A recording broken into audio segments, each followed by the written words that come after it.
والسابقون الأولون من المهاجرين والأنصار والذين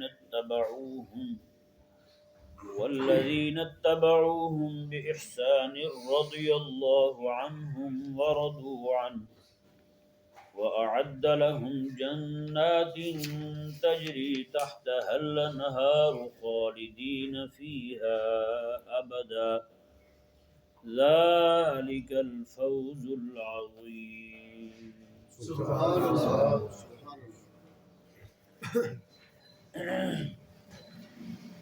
جہاں قرآن کریم منافقین کا ذکر فرماتا ہے وہیں پر مخلصین مومنین کا بھی ذکر فرماتا ہے. پچھلی آیت کریمہ میں اللہ تبارک و تعالی نے ان اہل ایمان دیہاتیوں کا ذکر فرمایا جو اپنا مال اللہ تبارک و تعالی کے دین کے اعلاء کے لیے خرچ کرتے ہیں اور ان کے لیے انعامات کا ذکر فرمایا.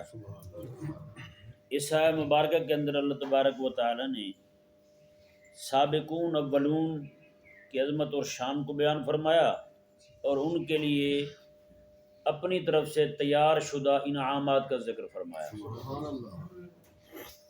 اللہ تعالیٰ نے ارشاد فرمایا والسابقون الاولون من المہاجرین والانصار، فرمایا کہ سابقون اولون جو ہیں سبقت لینے والے پہلے ہیں جی، وہ مہاجرین میں سے ہوں یا انصار میں سے ہوں. یہ ذہن میں رہے، اس کی تفسیر میں متعدد اقوال مفسرین نے بیان کیے ہیں کہ اس سے مراد کون لوگ ہیں. فرمایا کہ ایک قول یہ ہے کہ اس سے مراد بدر میں شریک ہونے والے لوگ ہیں. بدر میں شریک ہونے والے جتنے بھی انصار ہیں وہ والے، بدر میں شریک ہونے والے یعنی بدر کے معرکہ تک جتنے لوگ اسلام لا چکے تھے مہاجرین میں سے یا انصار میں سے، وہ والے مراد ہیں. دوسرا قول یہ ہے کہ اس سے مراد جو ہے وہ قبلتین یعنی کہ قبلہ تحویل قبلہ کے واقعہ سے پہلے اسلام لانے والے وہ سابقون اولون میں شمار ہوتے ہیں. یہ ذہن میں رہے کہ کریم آقا صلی اللہ علیہ وآلہ وسلم مسجد قبلتین میں نماز ادا فرما رہے تھے تو اللہ تبارک و تعالی نے جو حکم دیا تحویل قبلہ کا، مسجد نبوی شریف جو ہے وہ بھی قبلتین ہی ہے، اس میں بھی دونوں قبلوں کی طرف منہ کر کے نماز پڑھی گئی. پہلے جو ہے مسجد اقصیٰ کی طرف منہ کر کے وہاں نماز پڑھی جاتی تھی، جب قبلہ تبدیل ہوا تو وہیں پہ کھڑے ہو کے آقا علیہ السلام نے کعبہ مشرفہ کی طرف منہ کر کے نماز پڑھائی. اسی طرح مسجد قباء جو ہے وہ بھی قبلتین ہے، وہ بھی دو قبلوں والی مسجد ہے، دو قبلوں کی طرف منہ کر کے نماز پڑھی گئی. اور یہ جو مسجد شریف ہے جو آج قبلتین کے نام سے معروف ہے، اس کو بطور خاص قبلتین اس لیے کہتے ہیں کہ کریم آقا صلی اللہ علیہ وآلہ وسلم یہاں پر ظہر کی نماز ادا فرما رہے تھے تو یہیں پر ہی قبلہ کی تبدیلی کا حکم نازل ہوا. اس کو بطور خاص قبلتین والی مسجد کہتے ہیں، وگرنہ یہ دو مسجدیں بھی قبلتین والی ہیں. جی، دو قبلوں کی طرف منہ کر کے نماز پڑھی گئی نا، مسجد نبوی شریف میں اور مسجد قباء شریف میں. تو یہ تیسری مسجد یہاں پہ چونکہ تحویل قبلہ کا حکم نازل ہوا اس لیے اس کو مسجد قبلتین بطور خاص کہا جاتا ہے. اور تیسرا قول جو ہے وہ یہی ہے کہ جنہوں نے تحویل قبلہ سے پہلے ایمان قبول کیا چاہے وہ مہاجرین میں سے ہوں یا انصار میں سے ہوں وہ سابقون اولون ہیں، اور باقی جو ہیں وہ بعد والے وہ سابقون اولون میں شامل نہیں ہیں. ایک قول یہ ہے. اور ایک قول یہ ہے کہ جنہوں نے فتح مکہ سے پہلے اسلام قبول کیا، جیسے کہ قرآن کریم میں ایک اور جگہ یہ مضمون بیان ہوا. اللہ تبارک و تعالی نے ارشاد فرمایا کہ لا یستوی منکم من انفق من قبل الفتح وقاتل، فرمایا کہ تم میں سے کوئی بندہ جس نے فتح مکہ سے پہلے جہاد کیا اور دین کے غلبے کے لیے پیسے خرچ کیے، اس کے برابر بعد میں آنے والے کوئی بھی نہیں ہو سکتے. اس نے جو شان پانی تھی پالی. اللہ اکبر کبیرہ. یعنی فتح مکہ سے پہلے والے جو ہیں ان کی عظمت اور شان جو ہے وہ برا البرا ہے. جی، بعد والے ان کے برابر نہیں ہو سکتے. اب یہ آیت مبارکہ جو ہے اس کی تفسیر کچھ مفسرین نے یہ بھی بیان کی ہے کہ سابقون اولون میں وہ تمام صحابہ مراد ہیں، مہاجرین یا انصار ہوں، جنہوں نے کریم آقا صلی اللہ علیہ وسلم کی ظاہری حیات مبارکہ میں آقا علیہ السلام کا کلمہ پڑھا اور حضور کی غلامی میں آ گئے ہیں جی، آقا علیہ السلام کے وصال شریف کے بعد جتنے بعد میں آنے والے لوگ ہیں پوری ساری امت جو ہے وہ حضور کے صحابہ جیسی نہیں ہو سکتی.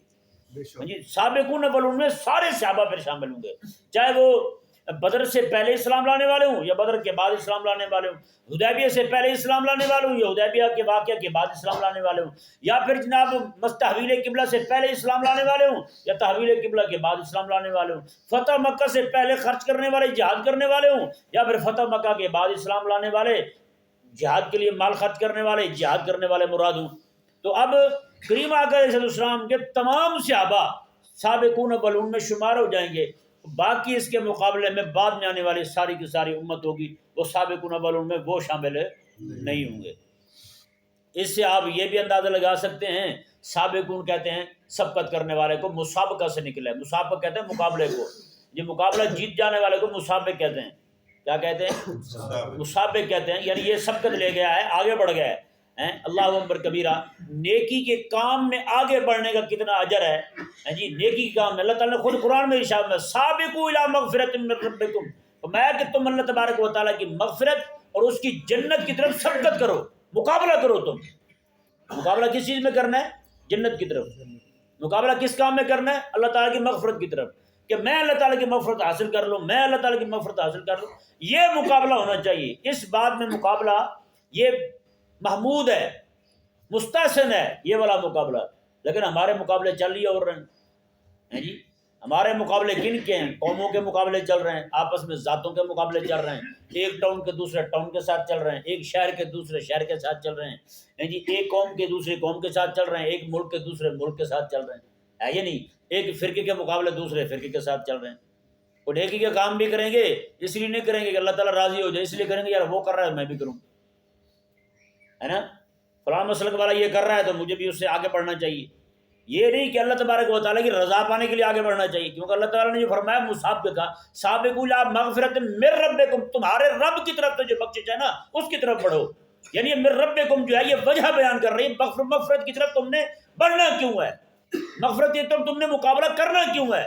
یہ من ربکم بیان کر رہا ہے یہ مغفرت جو تمہارے رب کی طرف سے ہے اس لیے تم نے آگے بڑھنا ہے.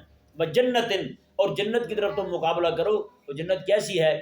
جنت عرضها كعرض السماء، جنت جو ہے اس کی چوڑائی اتنی کتنی آسمانوں کی چوڑائی ہے. سبحان اللہ. ہے جی. اللہ اکبر کبیرہ. تو یہ اللہ تبارک و تعالیٰ نے اب دیکھیں جی یہاں جس سابقون اولون کا رب نے ذکر فرمایا، یہ سابقون اولون وہ ہیں جنہوں نے مقابلہ کیا حضور کی بارگاہ میں حاضری کا. سبحان اللہ. حضور کی بارگاہ میں حاضر ہو گئے، پہلے جو حضور کی بارگاہ میں آ گئے، حضور کا دیدار بھی کیا اور دیدار بھی ایمان کی حالت میں کیا. تو اللہ تبارک و تعالیٰ نے ان کو یہ عظمت اور شان عطا فرمائی کہ سابقون اولون کا انہیں اللہ تبارک و تعالیٰ نے ٹائٹل اور عنوان عطا فرمایا، یہ لقب عطا فرمایا، یہ عظمت اور شان عطا فرمائی. رب تبارک و تعالیٰ نے فرمایا کہ یہ سابقون اولون ہیں. باقی ساری قوم کو حکم ہے کہ سابقون مقابلہ کرو. جنہوں نے مقابلہ کیا اس بات میں آقا علیہ السلام کی بارگاہ میں پہنچنے میں جنہوں نے پہل کی ہے، اللہ تبارک و تعالیٰ نے ان کی عظمت اور شان بیان فرمائی ہے. یہ دیکھیں جی آگے اللہ تعالیٰ نے ارشاد فرمایا اللہ اکبر کبیرہ، فرمایا کہ یہ بھی سابقون اولون اور والذین اتبعوہم باحسان، جو احسان کے ساتھ نیکی کرتے ہوئے ان کی پیروی کریں، صحابہ کی پیروی کریں. قیامت تک آنے والے لوگ میں قیامت تک آنے والے لوگ صحابہ کرام علیہ رضوان کی پیروی کریں. اللہ اکبر کبیرہ.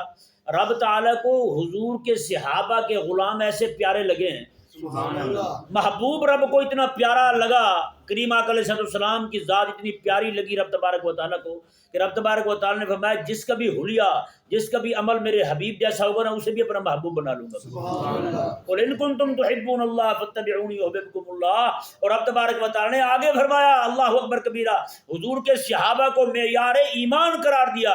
فرمایا کہ فَإِنْ آمَنُوا بِمِثْلِ مَا آمَنْتُمْ بِهِ فَقَدْ اهْتَدَوْا. میں حبیب پیارے جیسے تیرے غلام ایمان لائے نا صحابہ تیرے، اس طرح اگر یہ بھی ایمان لے آئیں تو ان کو بھی ہدایت کی بھیک عطا فرما دوں گا، سبحان ان کو بھی اللہ. ہدایت عطا فرما.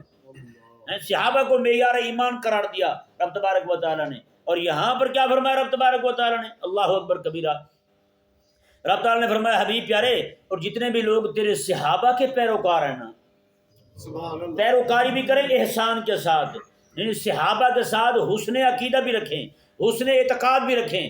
یہ نہیں کہ جس طرح کئی سارے بدبخت لوگ جو ہیں آقا علیہ السلام کے صحابہ کی بے ادبیاں کرتے ہیں، گستاخیاں کرتے ہیں. ہے جی. اور یہ کہیں کہ آقا علیہ السلام کے صحابہ تو حجت ہی کوئی نہیں.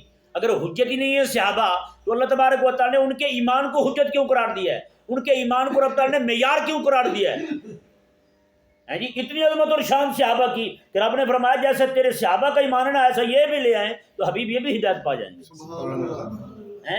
یعنی ان کا ایمان ایسا معمولی تھا جس جیسے تو سمجھ رہا ہے، ان کا ایمان اتنے اونچے درجے کا تھا تو اللہ تبارک و تعالیٰ نے اسے معیار قرار دیا نا بھائی. اللہ تعالیٰ نے ارشاد فرمایا اللہ اکبر والذین اتبعوہم باحسان، جو احسان کے ساتھ ہے جی صحابہ کے ساتھ حسن عقیدت رکھتے ہوئے، حسن اعتقاد رکھتے ہوئے، اللہ اکبر کبیرہ، تو اللہ تبارک و تعالیٰ نے فرمایا پھر کیا انعام ملے گا صحابہ کو بھی اور جو صحابہ کے پیروکار ہیں انہیں بھی. ان دونوں گروہوں کے بارے میں اللہ نے انعام کا اعلان فرمایا، اور وہ انعام ایسا ہے پوری کائنات میں ساری جنت میں اس سے بڑا انعام ہی کوئی نہیں. سبحان اللہ. نہ دنیا میں اتنا بڑا ایمان ہے نہ آخرت میں اتنا بڑا ایمان ہے انعام ہے جتنے بڑے انعام کا اعلان رب تبارک و تعالیٰ نے اس آیا مبارکہ میں فرما دیا. سبحان اللہ. وہ اعلان کیا ہے، وہ انعام کیا ہے؟ اللہ اکبر کبیرہ. اللہ تعالیٰ نے ارشاد فرمایا جنت میں کریم آقا علیہ السلام نے فرمایا اللہ تعالیٰ جنتیوں سے پوچھے گا اور کیا چاہیے تمہیں؟ وہ کہیں گے مولا جنت مل گئی، نعمتیں مل گئی، سارا کچھ مل گیا ہے، اب کیا مانگے؟ اللہ تعالیٰ فرمائے گا ایک چیز رہ گئی ہے. کہیں گے مولا وہ کیا ہے؟ اللہ تعالیٰ فرمائے گا وہ میری رضا ہے. جاؤ میں تم سے راضی ہو گیا ہوں، ہمیشہ ہمیشہ راضی ہو گیا ہوں، اب کبھی ناراض نہیں ہوں گا تم سے. اللہ اکبر کبیرہ. تو یہ ہے وہ اللہ تعالیٰ نے قرآن میں فرمایا رضوان من اللہ اکبر. اللہ اکبر کبیرہ. میں اللہ کی رضا ہے سب سے بڑی. بندے سارے اللہ اکبر پڑھتے ہیں، اللہ سب سے بڑا ہے. اللہ تبارک و تعالیٰ فرماتا ہے کہ میں تو بڑا ہوں ہی ہوں، جو میری رضا پا لینا، یہ میری رضا جو ہے یہ بھی اس کے لیے بہت بڑی شے ہے. اللہ اکبر کبیرہ. تو اللہ تعالیٰ نے ارشاد فرمایا رضی اللہ عنہم ورضوا عنہ، فرمایا کہ ان کے لیے انعام یہ ہے صحابہ کے لیے اور صحابہ کے پیروکاروں کے لیے. صحابہ کے لیے جو حسن عقیدت رکھنے والے ہیں ان کے لیے میں اللہ ان سے راضی ہو گیا، یہ اللہ سے راضی ہو گیا. سبحان اللہ. یہ اللہ تو راضی ہو گیا تو بندہ راضی ہو گیا. کئی سارے لوگ جو نا وہ باتیں کرتے ہوئے ایسے کہتے ہیں جی کہ یعنی کہ بندہ چھوٹا ہوتا ہے بات بڑی کرتا ہے، لیکن خالق اور مالک خود ہی اعزاز عطا فرما دے. سبحان کوئی بندہ کہے یار میں اللہ تعالیٰ سے راضی ہوں، کہ تیرے راضی ہونے نہ ہونے سے کیا ملتا ہے بھائی؟ لیکن ایک بات بڑی قابل غور ہے، حضرت سیدنا شیخ الامام عبد القادر الجیلانی رضی اللہ تعالیٰ عنہ ارشاد فرماتے ہیں ایک استاد نے اپنے شاگرد سے پوچھا یار کیسے پتہ چلے گا کہ رب ہم سے راضی ہے، رب ہم سے راضی ہے؟ یہ آج تک مجھے سمجھ نہیں آئی. شاگرد جو ہے نا وہ کہنے لگا استاد جی مجھے تو پتہ چل جاتا ہے کہ رب مجھ سے راضی ہے، اللہ. رب مجھ سے راضی ہے. انہوں نے کہا یہ وہ کیسے؟ انہوں نے کہا کہ جب میں بیٹھا ہوں نا اپنے دل کی طرف توجہ کرتا ہوں تو میں اپنے دل کو رب تعالیٰ کی ذات پر، اس کی عطا پر، اس کے انعام پر، اس کی طرف سے مجھے ملنے والے اکرام پر میرا دل مطمئن ہو نا، میرا دل خوش ہو تو میں سمجھتا ہوں میرا رب بھی مجھ پر راضی ہے. سبحان اللہ. آج دیکھیں کتنے لوگ ہیں جو دل میں شکایت لیے پھرتے ہیں، وہ بھی رب کے بارے میں، رب تعالیٰ کے بارے میں شکایت لیے پھرتے ہیں، اور اللہ تبارک و تعالیٰ کے بارے میں ایسی سی باتیں کرتے ہیں اور کہتے ہیں اللہ تعالیٰ نے دی ہی ہمیں کیا ہے. یہیں پہ ایک بندہ گلے پڑ گیا. میں درس میں اکثر کہتا تھا اللہ تبارک و تعالیٰ عطا فرماتا ہے، بے شک. بغیر محنت کے بھی رب دیتا ہے. میرا ایک اعتقاد تھا اپنا بھائی، ٹھیک ہے نا، میں کہتا تھا اور میں سامنے قرآن پڑھا مجھے تو رب دیتا ہے بھائی، بے شک. میری اتنی اوقات بھی نہیں جتنا رب مجھے دیتا ہے. وہ بندہ خاص طور پہ اس کو بڑا مسئلہ ہوتا تھا، مجھے کہتا نہیں دیتا جی رب تھی مر دے اپنی علم میں کدی نہیں دیتا ہوں. اگر دینا تو میرے منڈے میں کون دیتا؟ پھر میں کہ منڈے تو منہ تو بڑا پہلے میرے منڈے میں کیوں نہیں دیتا؟ میں کہ منڈے تو منہ سیدھا کر دوں.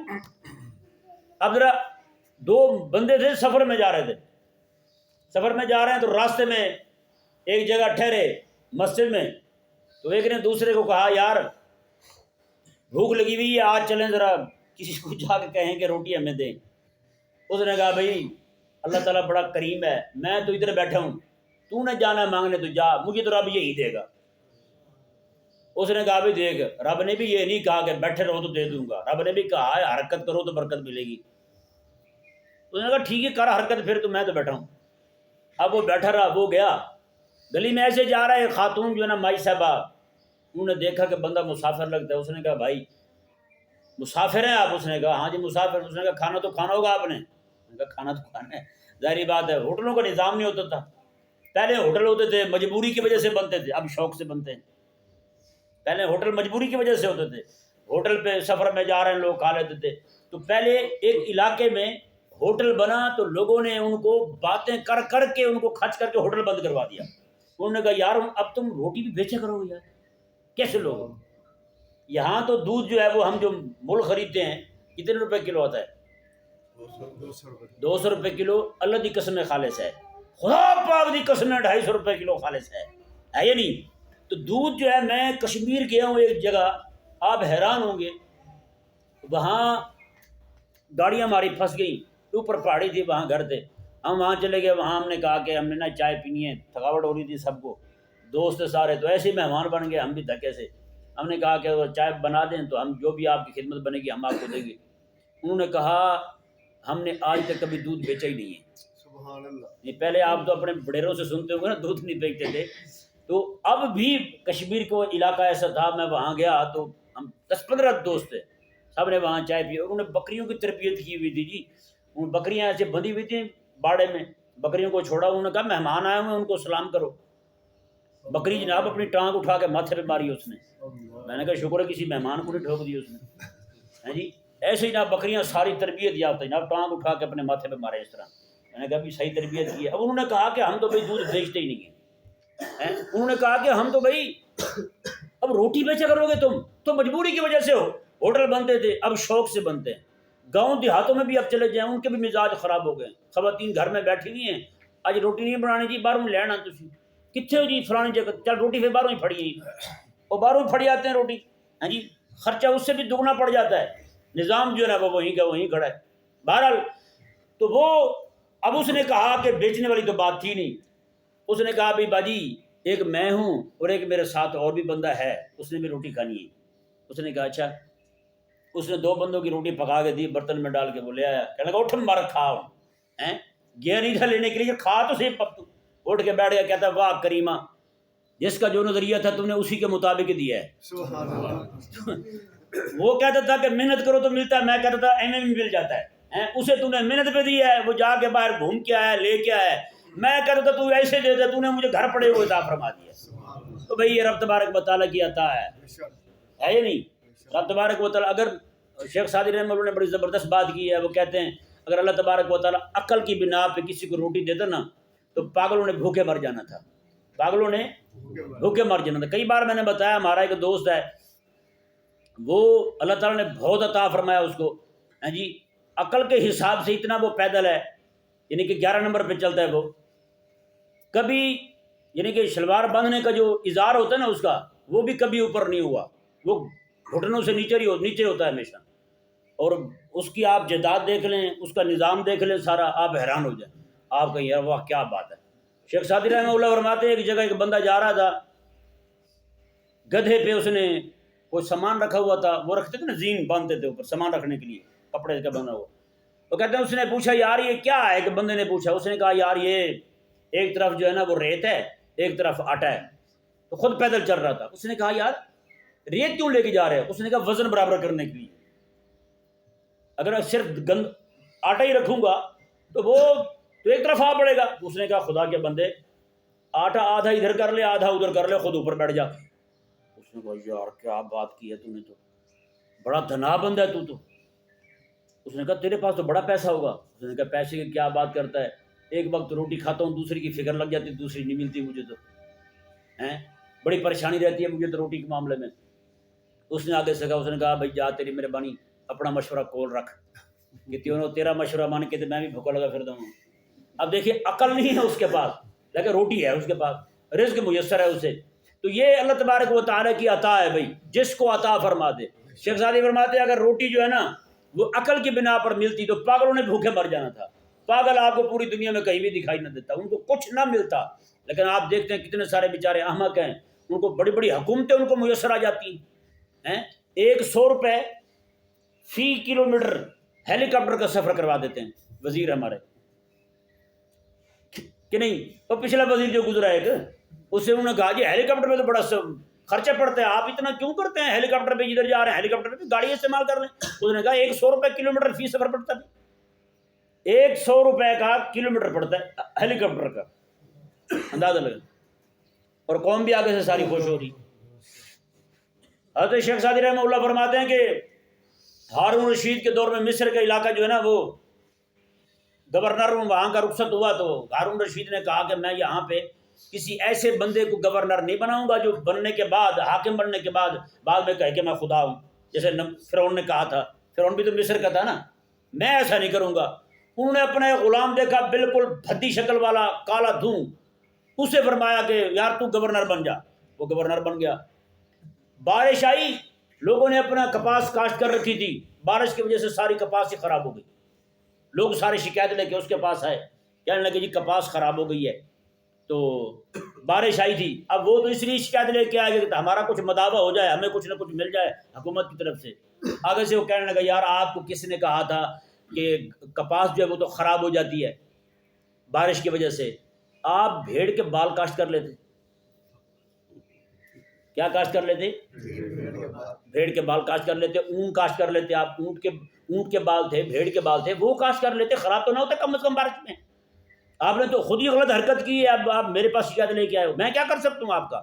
آپ بتائیں، جب سمجھنے جس کو کہا جا رہا ہے اس کی خدا کل اتنی مت ماری ہوئی ہے، تو آگے کسی کا کیا علاج کرے گا یار؟ جی پہلے تشخیص ہوگی تو تجویز ہوگی، جب تشخیص ہی نہیں ہو رہی صحیح طرح، اس کو یہ بھی نہیں پتا یار میں نے ان کو کیا بات کرنی ہے، تو پھر آگے کیا رزلٹ نکلے گا یار؟ بہرحال اللہ تبارک و تعالی نے ارشاد فرمایا، یا مبارک دیکھیں رب تبارک و تعالی نے عطا فرمایا انعام ان لوگوں کو، قیامت تک آنے والے لوگوں کو، جو آقا علیہ السلام کے صحابہ کے پیروکار بنے اور حسن عقیدت کے ساتھ بنے۔ کس کے ساتھ بنے؟ حسن عقیدت، یہ شرط ہے بھائی۔ اللہ تعالیٰ نے فرمایا رضی اللہ عنہم ورضوا عنہ، اللہ ان سے راضی ہو گیا، یہ اللہ سے راضی ہو گیا۔ اللہ ان سے راضی ہو گیا، یہ اللہ سے راضی ہو گیا۔ یعنی اللہ تبارک و تعالیٰ کا راضی ہونا جو ہے نا، یہ بہت بڑی بات ہے۔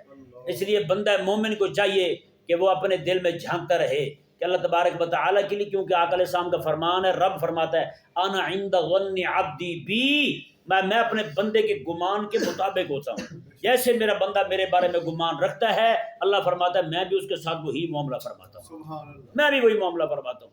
میں شیر محمد کے پاس ایک مولوی آ گیا قصور کا، قصور سنتے ہیں نا، قصور کا مولوی آ گیا، کہنے لگا جی دعا کریں بڑے حالات خراب ہیں۔ آپ نے مایا تو انہوں نے وظیفہ بتا دیا، آپ نے مایا وظیفہ کیا بتاؤں؟ تو صرف نا ذہن میں یہ رکھا کر اللہ مجھے بہت دے گا،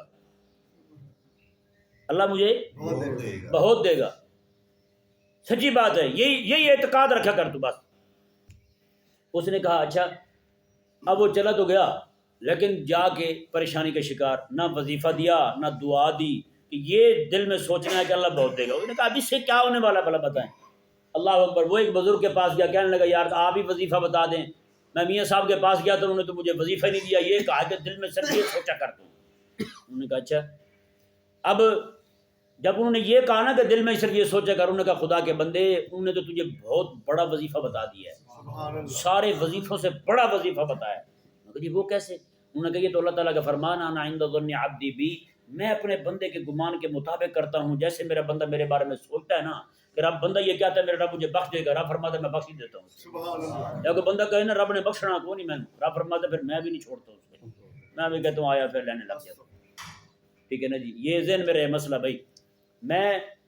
ہمارا ایک مناظرہ تھا ایک جگہ سرگودا میں یہیں آیا ہوں تو نیا پہلا سال تھا، مجھے مناظرہ کرنے ہم گئے، میرے ایک دوست بھی ساتھ تھا، وہاں سے واپس آئے۔ میں صرف آپ کو یہ بتا رہا ہوں کہ حسن ظن جو ہے نا اللہ تعالیٰ کے ساتھ، اس کا کتنا بڑا فائدہ ہوتا ہے۔ ہم وہاں سے مناظرہ کر کے واپس آئے تو ایک بزرگ تھے ہمارے، انہوں نے مجھے بلایا وہ قصہ سننے کے لیے بھی، کیسے مناظرہ ہوا تمہارا۔ جب ہم وہاں گئے، میرا ایک دوست بھی تھا ساتھ جو وہاں مناظرے میں بھی ساتھ تھا، یہاں بھی ملنے اکٹھے گئے ہم۔ وہاں گئے تو انہوں نے مجھے نا قلم دیا، کیا دیا؟ قلم دیا، اسے سی ڈی دی بیان والی۔ باہر جب نکلے تو تب مجھے میرے وہم و خیال میں بھی نہیں تھا میں کتابیں لکھوں گا، جو میں کہہ رہا ہوں اللہ تعالیٰ نے بہت دیا ہے، یہی کام ہی ہے، یہ اللہ تبارک و تعالیٰ نے کام جو لیا نا، اس سے بڑی دولت کوئی نہیں، قسم خدا کی، ٹھیک ہے نا، اسی پہ مطمئن ہوں میں۔ تو قلم لے کے میں باہر نکلا، وہ سی ڈی لے کے باہر نکلے، مجھے کہنے لگے یار مجھے سمجھ نہیں آئی، تجھے قلم دیا انہوں نے مجھے سی ڈی دی ہے، میں نے کہا یار اصل میں بزرگ چاہتے یہ تھے کہ اللہ تعالیٰ کی منشا یہ ہے مجھے کہ میں اب لکھنا شروع کر دوں، وہ چھوڑ دوں مناظرے کرنے، اور تو جو ہے وہ CD سن کے ذرا اپنے آپ کو مضبوط کر۔ اللہ سچی بات ہے، وہ ایسا ایک جملہ نکلا منہ سے کہ اللہ تبارک و تعالیٰ نے اسے قبول فرمایا، رب تبارک و تعالیٰ کی مشیت یہی تھی، تو میں نے لکھنا شروع کر دیا تب سے، اور آج تک لکھے جا رہا ہوں۔ تو وہ دوست جو آج تک وہ CD نہیں دیکھتا ہے، وہ ہاں جی مولویوں کو بیان سن لیے، وہی سنا دیے، بس اس طرح کا نظام ہے اس کا۔ بہرحال اللہ تبارک و تعالیٰ جو ہے نا، یہ حسن اعتقاد اللہ تبارک و تعالیٰ کی ذات کے ساتھ، اللہ تعالیٰ کی ذات پر راضی رہنا، یہ بہت بڑی شے ہے۔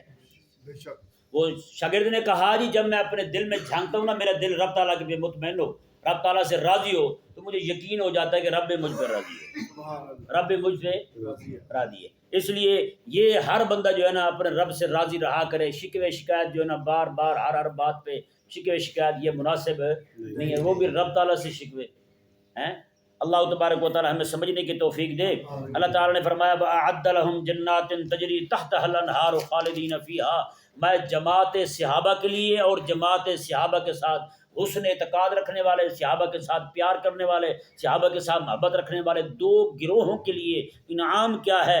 اللہ نے فرمایا اللہ نے ان کے لیے جنت تیار کر دی ہے، سبحان اللہ جنت تیار کر دی ہے رب نے ان کے لیے۔ سبحان ہیں آج ہی سے اپنے دل جو ہے نا وہ صاف کریں حضور کے صحابہ کے لیے، اللہ۔ بے شک قسم خدا کی کہہ رہا ہوں، کسی کے دل میں اگر میل ہے نا حضور کے صحابہ کے بارے میں، بشمول حضرت امیر معاویہ رضی اللہ عنہ، اللہ ہاں حضور کے غلام ہے، پوری امت سے افضل بندہ، بے شک ساری امت سے افضل بندہ حضور کے صحابہ میں، ان کا مقام جو ہے نا وہ اوپر نیچے ہو سکتا ہے، لیکن پوری امت اکٹھی ہو کر غوث قطب ابدال دات علی اجویری جیسے کروڑوں آ جائیں، حضور غوث پاک جیسے خربوں آ جائیں بندے، حضرت امیر معاویہ رضی اللہ عنہ جیسے کبھی نہیں ہو سکتے۔ اللہ یہ عقیدہ ہے ہمارا اہل سنت کا۔ بے شک بے شک ہاں ایک حوالہ جو ہے نا مجھے ابھی تک کسی اپنی کتاب میں نہیں ملا، یعنی کہ حضرت شیخ کی کتاب میں نہیں ملا، لیکن یہ حوالہ جو ہے نا بہرحال کچھ معتمد نے یہ بیان کیا ہے۔ حضرت غوث پاک رضی اللہ عنہ فرماتے ہیں اگر میں حضرت سیدنا امیر معاویہ رضی اللہ عنہ کے دور میں ہوتا تو جس راستے سے آپ گزر رہے ہوتے وہاں میں امامہ اتار کے بیٹھتا، تاکہ ان کے گھوڑے کے سموں کو لگنے والی مٹی میرے سر میں پڑتی تو قیامت والے دن میں کہتا مولا تیرے محبوب کے صحابی کے گھوڑے کے سموں کو لگنے والی مٹی میرے سر میں ہے، میری بخشش فرما دے۔ سبحان اللہ اللہ آج تو پیر چوڑا کتا بلا بیٹھ کے حضور کے صحابہ کو حضرت امیر معاویہ کو بھونکے ہیں، تو اس سے بڑا ذلیل کون ہے؟ بے شک اللہ اکبر کبیرہ۔ اللہ تعالیٰ نے ارشاد فرمایا وہ جنت بھی ایسی ہے تحتہا الانہار خالد تجری تحتہا الانہار خالدین فیہا ابدا، اس کے نیچے نہریں جاری ہیں، رہیں گے اس میں ہمیشہ ہمیشہ۔ ذالک الفوز العظیم، حضور کے صحابہ کی عظمت اور شان، حضور کے صحابہ کا پہلے کلمہ پڑھ لینا اور قیامت تک آنے والے لوگوں کا حضور کے صحابہ کے ساتھ حسن عقیدت کے ساتھ ان کی پیروی کرنا اور پھر جنت چلے جانا، رب فرماتا ہے یہ بہت بڑا انعام ہے، سبحان اللہ یہ بہت بڑی کامیابی ہے۔ اللہ تعالیٰ سمجھنے کی توفیق۔ آمین۔